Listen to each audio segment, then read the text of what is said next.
ہر جنگ تلوار سے نہیں ہوتی، کوئی جنگ قلم سے ہوتی ہے۔ امام حسن کے دور میں قلم تلوار تھا۔ امام حسن نے قلم سے اتنی خوبصورت جنگ کی کہ میرا خیال ہے کہ امام حسن حاکم شام کے ساتھ 1 سال بھی میدان جنگ میں رہتے تو شاید ہی ایسا نتیجہ نہ نکلتا جو امام حسن نے گھر بیٹھے نکال دیا۔ اب میں بتانے لگا ہوں کہ مولا حسن کی حکمت عملی کیا تھی۔ سب سے پہلی جیت، امام حسن نے شرطیں مانی نہیں، منوائی ہیں۔ دار لوگ بیٹھے ہیں، آپ اکثر فیصلے کرتے ہیں، ہمیشہ شرطیں غالب منواتا ہے۔ جو صلح کرنا نہ چاہتا ہو، لوگ اسے زبردستی آمادہ کرے چل کر صلح، وہ کہے گا پھر میری ایک شرط یہ ہے، ایک شرط یہ ہے، ایک شرط یہ ہے۔ امام حسن علیہ السلام نے حکومت والوں کی شرطیں مانی نہیں، اپنی شرطیں منوائیں۔ کاغذ قلم ادھر سے نہیں گیا، ادھر سے آیا۔ جب ادھر سے کاغذ قلم آیا تو حسن اس لمحے ہی جنگ جیت گیا۔ حسن نے کاغذ قلم ہاتھ میں پکڑ کے نانے کی قبر کی طرف دیکھا، اٹھ نانا دیکھ تیرے حسن کے لڑنے کا انداز کیسا تھا۔ کاغذ قلم مجھے اس گھر سے آیا ہے جن سے تو نے مانگا تھا اور انہوں نے انکار کیا۔ امام حسن علیہ السلام نے قلم اٹھایا اور امام حسن نے پہلی شرط لکھی۔ یہ پہلی شرط نہیں تھی، یہ ملوکیت کا قتل تھا، یہ حکومت کا قتل تھا۔ امام حسن نے پہلی شرط لکھی، آج کے بعد حاکم شام قرآن اور سنت پہ عمل کرے گا۔ آج کے بعد یہ قرآن اور سنت پہ عمل کرے گا۔ یہ تخت کا بھوکا تھا، اسے حکومت کا لالچ تھا، اس نے جلدی جلدی دستخط کر دیے، لیکن یہ نہیں دیکھا کہ حسن کتنی بڑی جنگ جیت گیا۔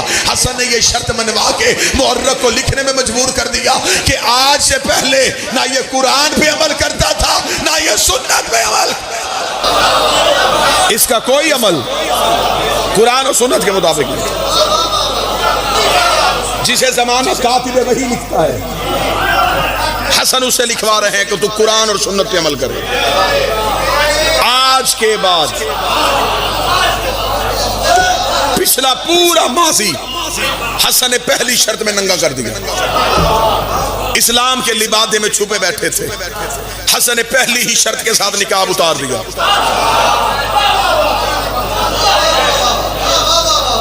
اب اگر انکار کرتا تو پھر بھی مرتا کہ کیا کہوں، نہیں کروں گا۔ مان گیا۔ اس کے پہلو میں بیٹھا تھا عمر بن عاص، اس کا وہ شرط منوائے اور ہم نہ منوائیں، یہ کیسے ہو سکتا ہے؟ صلح و برابری پہ ہو، ایک شرط اس نے لکھوائی، ایک ہم لکھوائیں گے۔ حاکم شام نے کہا ہم کیا لکھوائیں؟ یہ میں بالکل تاریخ پڑھ رہا ہوں آپ کے ساتھ۔ اس نے کہا ایسے کر، تو حسن سے کہہ، اس نے قرآن اور سنت والی شرط لکھوائی۔ اس نے کہا لکھ کہ سیرت شیخین پر بھی عمل ہوگا۔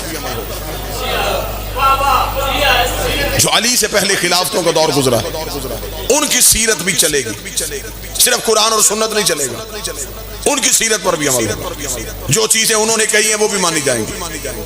حسن یہ شرط نہیں مانے گا۔ جب حسن انکار کرے گا ہم کہیں گے تو پہلی شرط واپس لے، ہم دوسری شرط واپس لیتے نہیں۔ اگر تو نے پہلی منوائی ہے تو ہماری دوسری مانگ۔ امام حسن کے سامنے انہوں نے یہ شرط رکھ کے کہا حسن کیا تو اس شرط پہ دستخط کرے گا؟ حسن مسکرائے، مسکرا کے سوچ لو، یہ شرط لکھ دوں؟ انہوں نے کہا ہاں لکھ۔ حسن کہا سوچ لو میں لکھ دوں؟ حاکم شام نے کہا ہاں لکھ، ہم لکھوا رہے ہیں۔ مولا حسن نے فرمایا میں مٹاؤں گا نہیں اگر میں نے لکھ دی۔ انہوں نے کہا ہاں لکھ، ماننے کے لیے تیار ہیں۔ امام حسن نے کاتب کا لکھ دے کہ سیرت شیخین پہ عمل ہوگا۔ یہ جملہ کہنے کے بعد حسن نے اس کا چہرہ دیکھ کے کہا تو جنگ ہار گیا ہے، تو نے یہ شرط علیحدہ لکھوا کے تاریخ کو لکھنے میں مجبور کر دیا ہے کہ وہ بھی قرآن و سنت پہ عمل نہیں کرتے۔ حسین رضا فرمائے وہ بھی قرآن اور سنت پہ عمل، اگر ان کا عمل قرآن اور سنت کے مطابق تھا تو علیحدہ شرط کیوں لکھوائی؟ حکومت کے چہرے پہ موت کی زردی آئی، حاکمیت اپنی ہی موت مرنے لگی، ملوکیت اپنے ہی قدموں پہ لرزنے لگی۔ اتنا جملہ دیکھا حسن نے کہا اب تیرے قدم میں لرزہ آ گیا ہے، ہم آخری شرط لکھوائیں گے اور اس کے بعد کسی شرط کی ضرورت نہیں پڑے گی۔ امام حسن اس کی طرف دیکھ کر تجھے حکومت چاہیے، تجھے تخت چاہیے، تجھے تاج چاہیے، تجھے دربار چاہیے، تجھے شہنشاہیت چاہیے، تجھے بادشاہت چاہیے، یہ ساری شرطیں شہنشاہیت کے لیے مانگ رہا ہے۔ مولا حسن نے فرمایا تخت اور تاج میں تجھے دیتا ہوں، آخری شرط لکھوا رہا ہوں، آج کے بعد کوئی کتا منبر پہ بیٹھ کے میرے جناب علی کو نہ بھونکے، اٹھا میرے باپ کی جوتی کا صدقہ